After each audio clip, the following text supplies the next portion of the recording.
ఆత్మకూరు మరియు పరిసర ప్రాంత ప్రజలకు డాక్టర్ జీవీఎస్ సత్యనారాయణ శర్మ గారు మరియు కుటుంబ సభ్యుల విజ్ఞప్తి, ఆహ్వానం.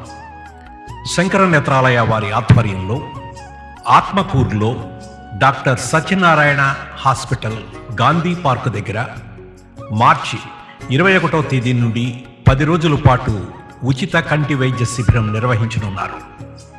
ఈ కంటి వైద్య శిబిరంలో కంటి పరీక్షలు నిర్వహించడంతో పాటు కంటి పొర, శుక్ల వ్యాధులకు శస్త్రచికిత్సలు ఉచితంగా నిర్వహిస్తారు. ఎంతో ప్రతిష్టాత్మకంగా నిర్వహించే ఈ శిబిరంలో ఉచిత మందులు మరియు కళ్ళజోళ్ల పంపిణీతో పాటు ఉచిత భోజన సదుపాయం కూడా దాతలు ఏర్పాటు చేస్తున్నారు. తమ ఆధార్ కార్డుతో హాజరై ఈ సదవకాశాన్ని ఉపయోగించుకుని ఉచిత కంటి సేవలు పొంది ఈ కార్యక్రమాన్ని విజయవంతం చేయవలసిందిగా కోరడమైంది. ధన్యవాదాలు.